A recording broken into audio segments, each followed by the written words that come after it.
Welcome back, guys. Welcome back to the YouTube. Oh, the last time I was here, I was a fucking... Oh, hello. You are all very familiar to this setting.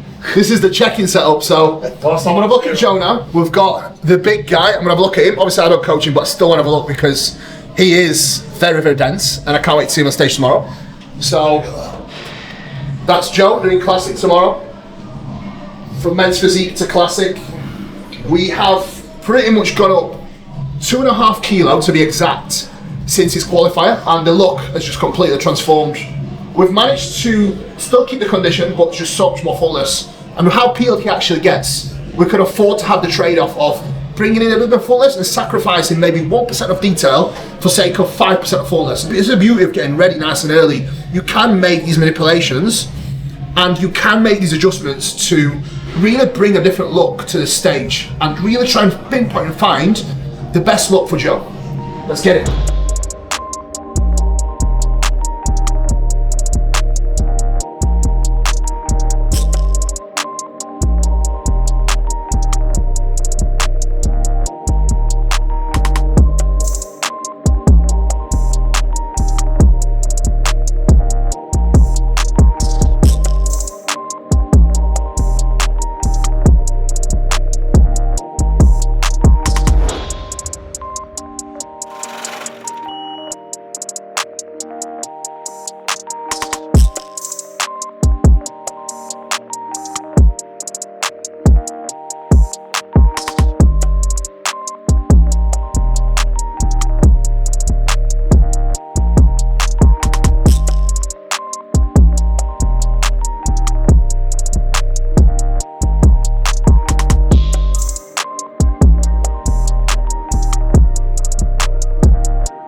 Right, leg day going down. First round of clients looked after. I've got Oscar yet to see and Natalie.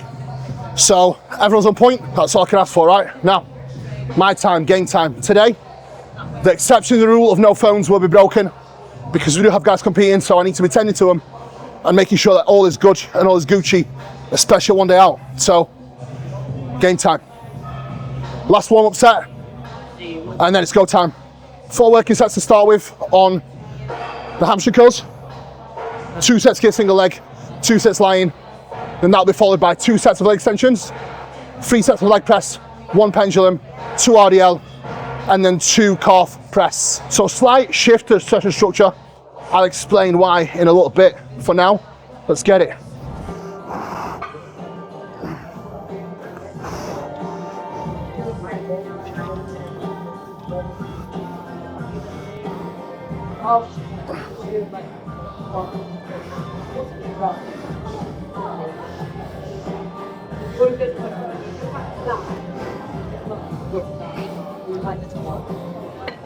Okay.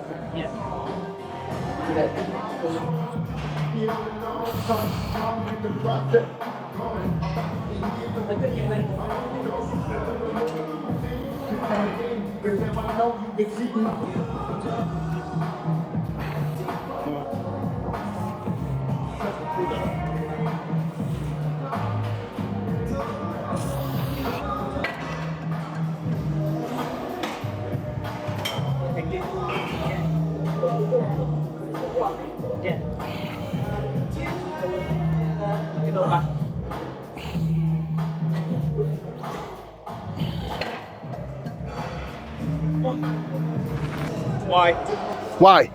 I've got a little bit of discrepancy in my left hamstring and my right hamstring, so I need to do just a little bit unilateral work for now before I move on to just doing bilateral work. So for now, I'll be starting this session with that single leg and then moving on to that. You've got to address your weaknesses to a degree. Everyone has imbalances, and that's normal because naturally we all have different sides, right? Our organs are placed differently, so no physique is perfect side to side, right? However, if there's a slight weakness discrepancy, we address it through either exercise selection or simply add extra volume here and there. For Mark, as an example, one of his legs is slightly weaker, so we're simply adding some single leg work as extra volume for his weaker leg. For me, that's not the case. It's not like one side's smaller than the other. It's just more so my left hamstring's weaker, so I need to address that through doing some unilateral work. Right now. I think beginners should literally worry about effort, good execution, good exercise setup. It's all you have to focus on as a beginner. For the first 5-6 years of a training, literally all you need to think about is effort, execution, exercise setup. Nothing else really matters. Going into the gym, making sure you progress your lifts is the key. Making sure you keep your form and execution standardized, and that's all you have to focus on. That's all it takes. Just being 1% better every single time you step on the gym floor. That's key.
I always find a lot of people struggle getting back into a routine after traveling, etc.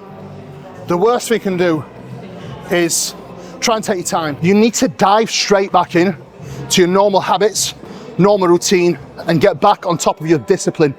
The first thing I did when I got back from my travels was I got straight back into my usual settings, my usual routine, same bedtime, same wake up time, same meal times. The worst thing you can do is try and ease back in. I think that's just basically taking half measures, and then you're basically prolonging the whole process of getting yourself back to operating at 100% with your work, with your relationships, with your bodybuilding, and everything else that revolves around your life. The main thing, the best thing you can do, dive straight back in, get disciplined, get straight back to it.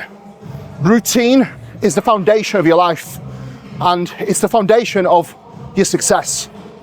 So maintaining a disciplined routine will not only give you more time, but more freedom, and will lead to you being more effective at everything that you do. Right down.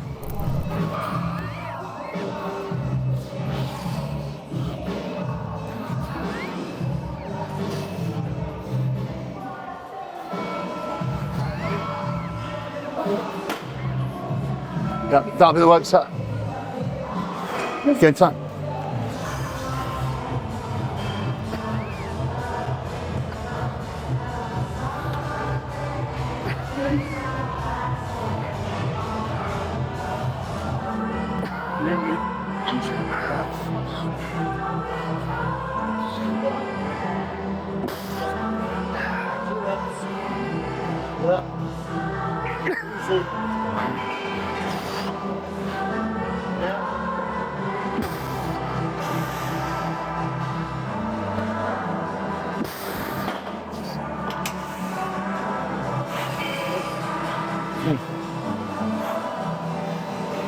Just keep one squat pound every 5 days, every 10 days.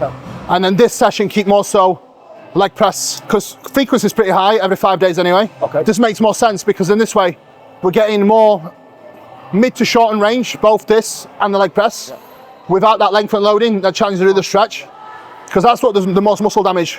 But then the other session, that's when it's all length and loading, because both hack and that leg press and the extension length and loading. So that way, we're kind of staggering it to be able to have good recoverability. So each session we're going into pretty fresh. Where this session we're going to off the back of the session that challenges the stretch the most, it deloads the joints. Then because the joints are deloaded, we're fresh and ready to go to attack that session next. Right, let's go. This is a prime example of being on your phone during your session, not being as locked in. I mean, I'm still just as locked in because it is work, but it's still a distraction, do you know what I'm saying? Normally, if I didn't have clients competing, I would just solely be focused on the session. And this way, my session is always better because I don't think about anything else. Whereas when I'm in coaching mode, my mind is literally just on the athlete. It's quite hard to kind of switch back and forth. So generally, when I do have clients competing, my sessions take a little bit longer because I need extra time before my sets to switch it back on. Not the most ideal, but look, end of the day, I've got responsibilities and it's my duty to serve my athletes at the same time. I'm never going to be the coach that just palms his athletes off, you know? And you've got to be grateful for the fact that you get to do that. Yeah, 100%. I am very grateful that I get to do what I love. And I get to share it with a lot of people that I love as well. So, yeah, great point, man. That's what we're here filming.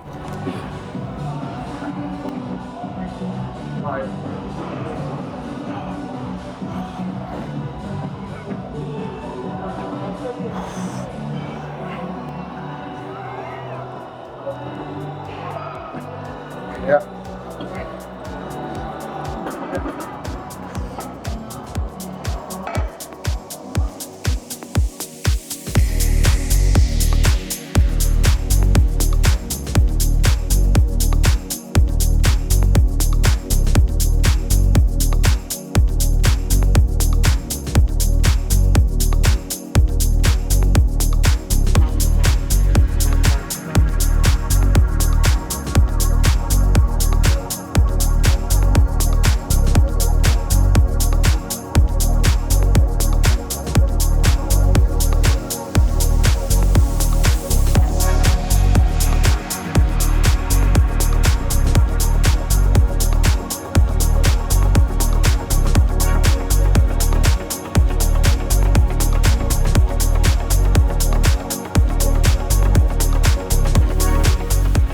Right, so going to the exercise, generally approach to gauge your working weight is pretty much the same approach you take for your warm-up sets. On any leg press, right? You start, say, with 3 plates aside. You touch it for 5-10 reps, right? Second set, 2 more plates. Touch it for 3 reps. Third warm-up set, again, add 2 more plates. Touch it for 2 reps. That should then give you an idea of how heavy and challenging that set felt. For you to work out a rep range that you will safely hit 10 or more reps with. Going into a new exercise, I would always favour undershooting your loading rather than overshooting your loading. If you overshoot your loading, not only the likelihood of you maintaining good execution is slim, you will then cut your run rate progression short within that exercise from get-go. You are always better off going lighter than heavier and then build up from there with good execution, perfect range of motion, and more importantly, more safety.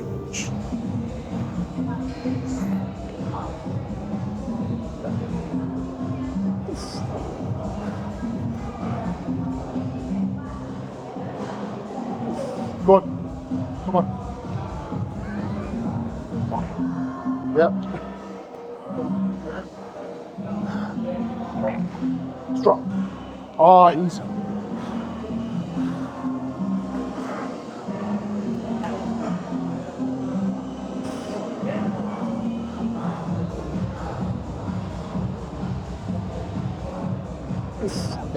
Yep.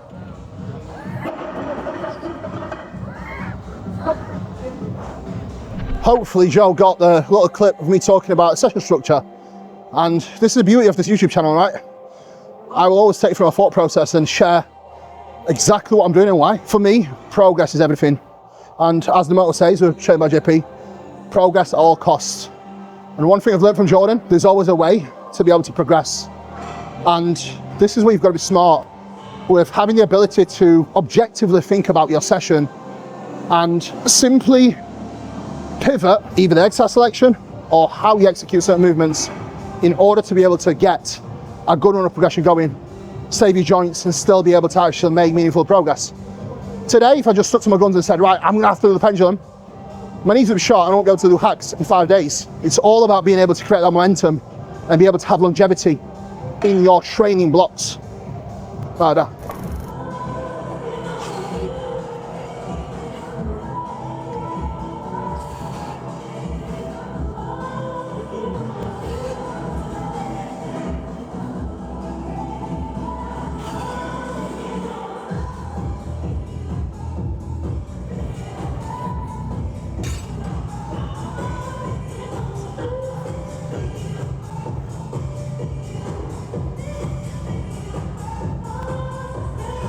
Beautiful. The best accessories in the game. Now, if you ever come to UltraFlex, you will have brand new hard body box. All of these bad boys to play with. Boom. Brand new. All for our members at UltraFlex Rotherham. You know the drill.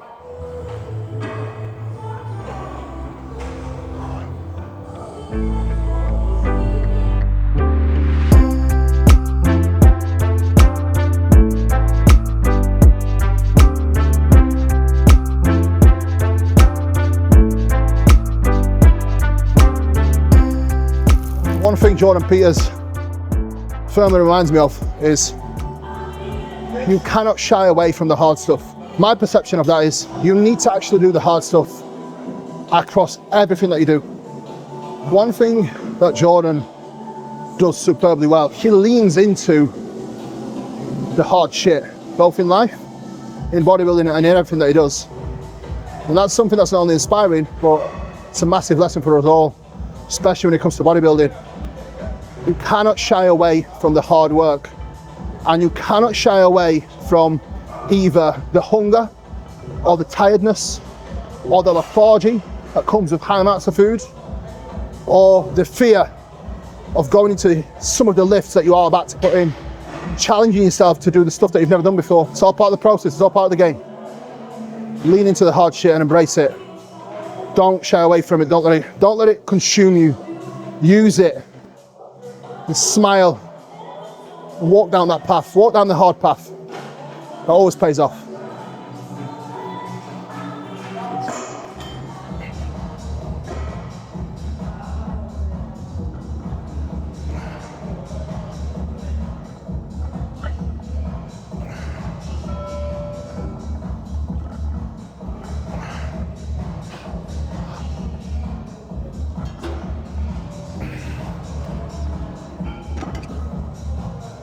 Perfect.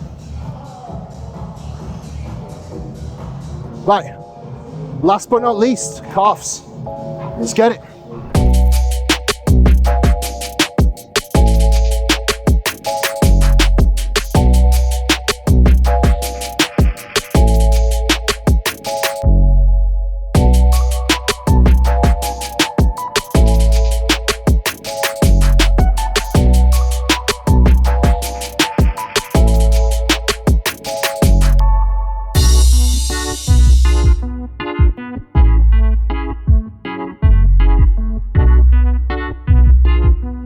The nitro leg press is really heavy in the stretch. So what's been happening every session, we've been loading the fuck out of the length and range. Nitro in the pendulum as well. Yeah, both movements are both super heavy in the stretch. So every 5 days, we're really overloading that stretch, that's the portion of it that stimulates the muscle growth, yes. That's also the portion of it that's the most damaging in a way. So when we train legs for 5 days, the way we train them, it's two options, right? We either run the base bottom volume, or we keep the volume the same, but the type of volume changes a little bit. So now, today's session, both side leg extension, it's more heavy mid shorten range. Same again, side leg press, drops off a little bit in the stretch. So both movements are not quite as damaging, but still give us plenty of stimulus, keeping us nice and fresh for the following session where we really focus on loading the stretch. So that way we can stagger it to just keep loading at a place where knees and joints stay fresh. And we've got longevity in the training block as well. So from here, we at least want on 7 weeks of pushing up now, then deload and go again, right down. And makes sense to pull off the floor, not blocks. If you pull off the blocks, you're fucking gay. You used to do it from once on end. Yeah, but that's why I don't do it now. Yeah. I lean into hard stuff. I said earlier, do the hard shit. You might not be able to lift as much load, but again, hard shit.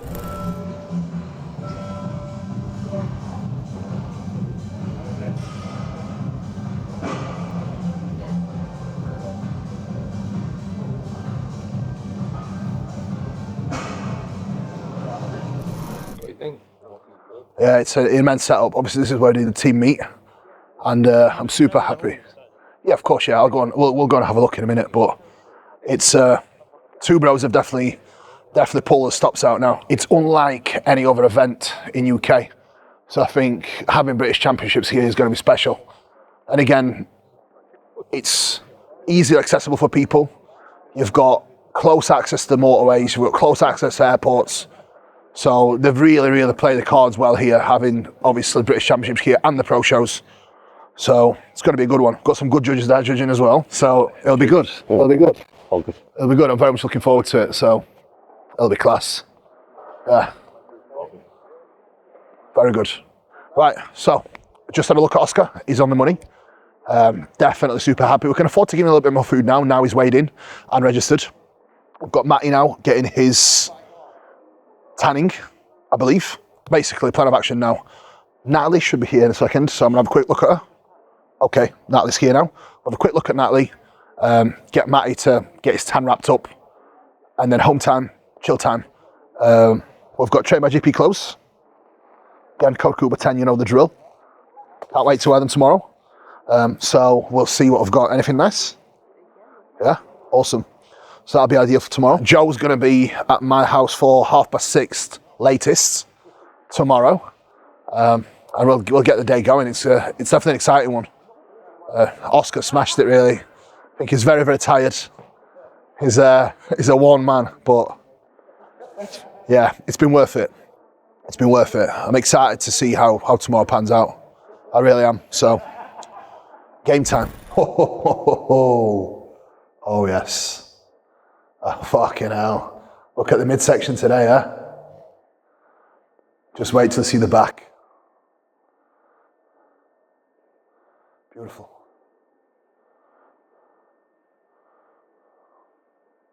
Yeah, sick. We're fucking ready to rock. This is where the show's going to be, so it's looking banging.